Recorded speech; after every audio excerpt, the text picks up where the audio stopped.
संवैधानिक उपचारों का अधिकार, जो कि संविधान में आर्टिकल 32 से 35 के बीच में जो भी आर्टिकल्स आते हैं उनमें इनकी डिटेल्स दे रखी है। और इन्हीं आर्टिकल्स को भीमराव अंबेडकर ने संविधान की आत्मा भी कहा है, क्योंकि इन्हीं अनुच्छेदों के द्वारा न्यायपालिका को अपने आदेश या निर्देश द्वारा मूल अधिकारों को मनवाने या परिवर्तित करवाने की शक्ति मिली हुई है। और इन्हीं आर्टिकल्स के द्वारा सर्वोच्च न्यायालय को 5 लेख जारी करने की शक्ति भी दी गई है, जो कि इस प्रकार है। जो 5 रिट जारी करता है सुप्रीम कोर्ट, उनके नाम इस प्रकार हैं। पहला है, उसका नाम है बंदी प्रत्यक्षीकरण। दूसरा है परमादेश, निषेधादेश, अधिकार पृच्छा, उत्प्रेषणादेश।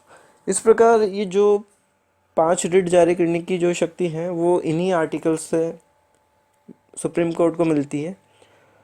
अब इनके बारे में इनकी क्या डिटेल्स है वो अब आगे देखते हैं। जैसा कि स्क्रीन में आप देख रहे हैं कि जो इनकी डिटेल्स है, जैसा कि बंदी प्रत्यक्षीकरण की जो डिटेल्स स्क्रीन पे चल रही है वो एक बुक की लैंग्वेज है, तो मैं वही बोलने वाला हूँ जो समझने में आसान रहेगी।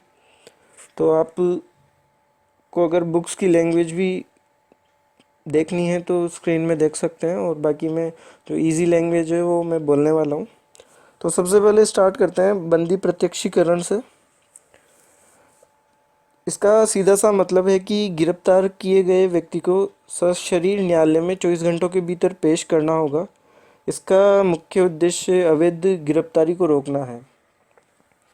इसके बाद दूसरा जो लेख है, और जैसा कि बंदी प्रत्यक्षीकरण को इंग्लिश में हैबियस कार्पस के नाम से भी जाना जाता है। इसके बाद जो दूसरा लेख है उसका नाम है परमादेश। इसका मतलब होता है हम आदेश देते हैं। यह लेख उन उच्च न्यायालय या उच्च अधिकारियों द्वारा अधीनस्थ न्यायालय या कर्मचारियों को उसके सार्वजनिक कर्तव्यों का निर्वहन करने के लिए दिया जाता है। और जो ये परमादेश वाला लेख है ये सबसे शक्तिशाली माना जाता है। इसे राज्यपाल और राष्ट्रपति के विरुद्ध जारी नहीं किया जा सकता। इसके बाद जो अगला लेख है वो है निषेधादेश। इसका सीधा सा मतलब है मना करना।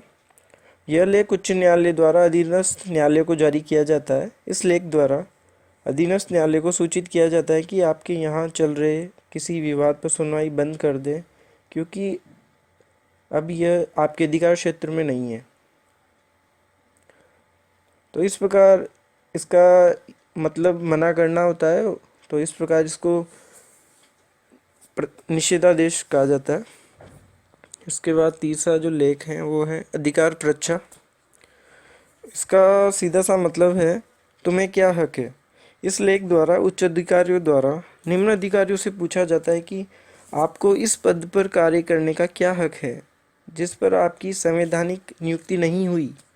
अब तक वह उसका उचित जवाब नहीं देता तो उस पद पर कार्य नहीं कर सकता।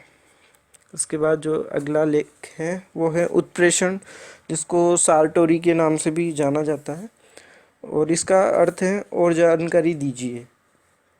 यह लेख उच्च न्यायालय अधीनस्थ न्यायालय से किसी वाद के बारे में अधिक से अधिक जानकारी प्राप्त करने के लिए जारी करता है। और इस प्रकार जो भी कोई केस चल रहा होता है तो उसकी जानकारी वो उससे प्राप्त कर सकता है।